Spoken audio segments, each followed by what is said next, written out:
welcome back to the channel. It's Tuesday, a beautiful day outside, but honestly, I've been staring at my screen for like 6 hours straight and my eyes are burning. Let's just dive right into the mess that is Genoa City right now.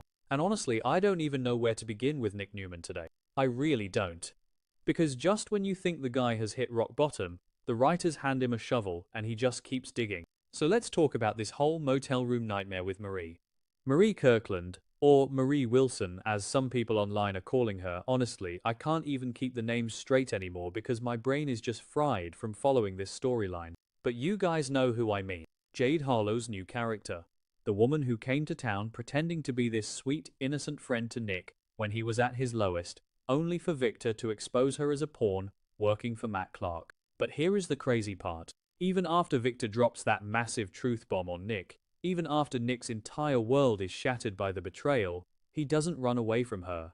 He leans in. And it is so painful to watch. I mean, we saw it in the August 11th episode. Nick is hiding out in this dingy motel, trying to find some quiet, trying to just escape his own head. And Marie just barges right in. She literally ruins his attempt at peace. And what does she do? She tells him they'd have a lot more fun if he just let her stay and do drugs with him. And Nick, who is just so broken and so vulnerable right now, he actually shares his stash with her. He shares his fentanyl with the woman who was paid by his worst enemy to destroy him. It makes no sense, but at the same time, it makes perfect sense for an addict in total despair. So they have this wild, drug-fueled night, just a complete spiral into darkness. And you have to wonder what the writers are thinking here. Are they trying to destroy Nick completely? Because it feels like it. But then the August 12th pivot happens. And guys, it is intense. It is so intense. Nick wakes up from this haze, this drug-induced fog, and he faces a discovery that is just, it's horrifying. He looks over, and Marie is unresponsive. She has overdosed right there next to him. Just gone. Out cold.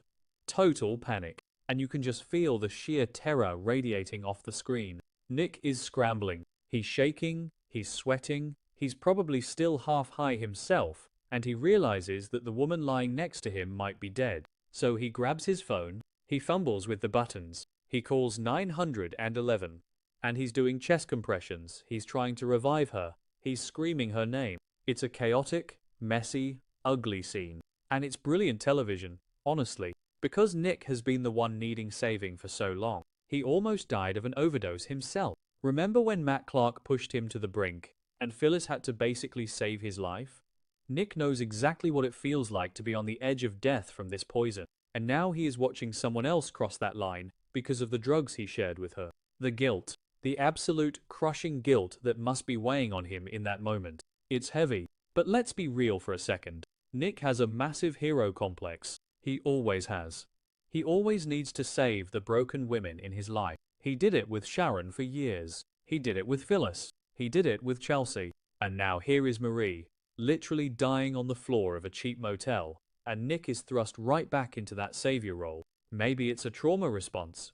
He can't save himself from his own demons, so he pours all his energy into saving her. And as the paramedics arrive, the sirens wailing, the flashing red and blue lights lighting up that gross motel room, Nick is just standing there, helpless, watching them work on her. And I have to say, this might actually be the turning point. We all thought Nick hit rock bottom before, when he fled rehab, when he was chained up in Vegas. But maybe watching someone die right in front of you, someone you were just sharing a toxic, intimate moment with, is the real bottom. Because Nick is going to realize that if he doesn't stop, that is going to be him. He is going to be the one in the body bag, and Noah and Summer are going to be the ones getting that terrible phone call. So, what happens next? If Marie survives, and let's assume she does because Jade Harlow is on recurring status, and they clearly have plans for her, what does this mean for them? Marie came to Genoa City, hoping to erase her past.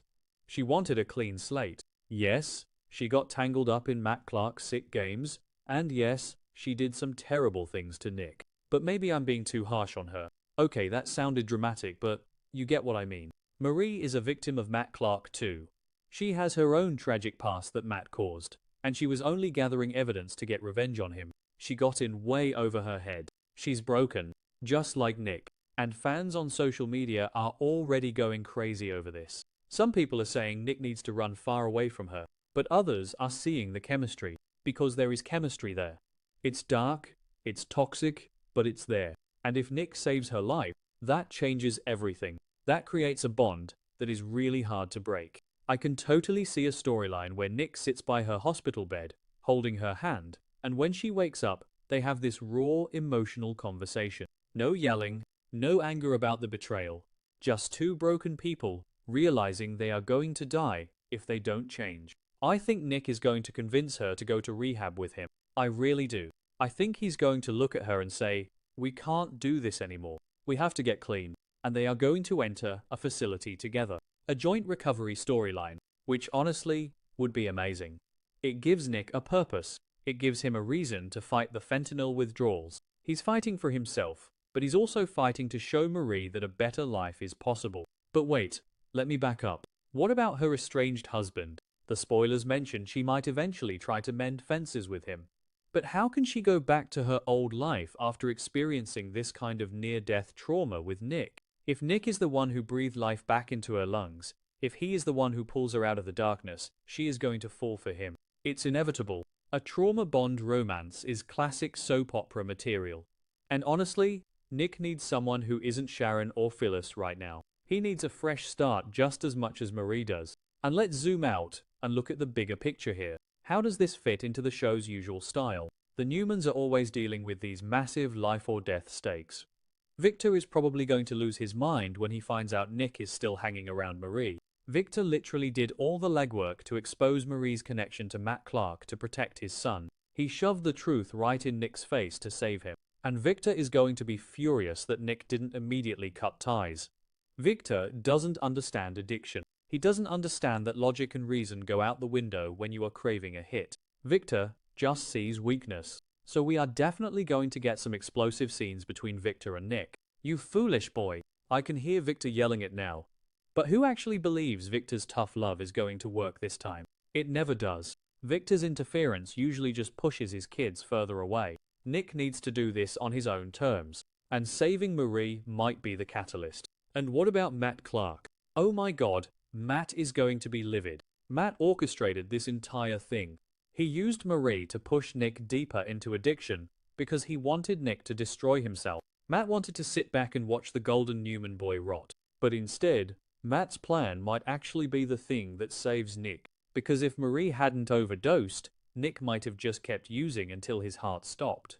The overdose is the shock to the system Nick needed. The irony is just too good. Matt accidentally gave Nick a reason to live. I love it when a villain's plan blows up in their face like that. So yeah, the pacing of this whole thing has been a bit clunky in places.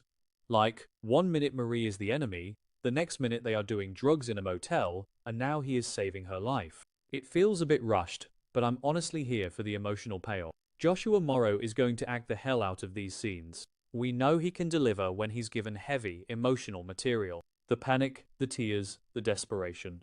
It's going to be Emmy-worthy stuff. And I just keep thinking about how this changes the dynamic in Genoa City. While Victoria is off making terrible decisions and practically kissing Kyle Abbott, which, don't even get me started on that gross mess, what are they thinking pairing those two up? Nick is literally fighting a life or death battle on the floor of a cheap motel. The contrast is jarring. The Abbott and Newman families are just constantly intertwined in the most messy, chaotic ways possible.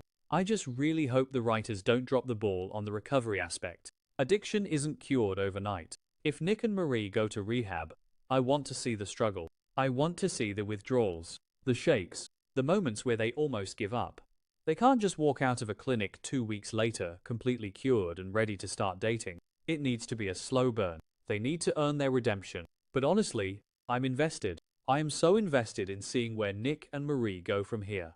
It's dark, it's gritty, and it's exactly the kind of drama Y&R needs right now to balance out the boring corporate boardroom fights. Because, let's be real, nobody cares about who is the CEO of Chancellor or Newman Enterprises anymore. We care about the human stakes. We care about life and death. And Nick Newman frantically doing CPR on Marie Kirkland is as high stakes as it gets. Alright, my brain is officially mush. I've rambled enough for one day. I need to go get some coffee and process everything that is happening. Let me know what you guys think in the comments. Are you rooting for Nick and Marie? Do you think they can actually get clean together? Or is this just going to end in another tragedy? I'll see you guys in the next update.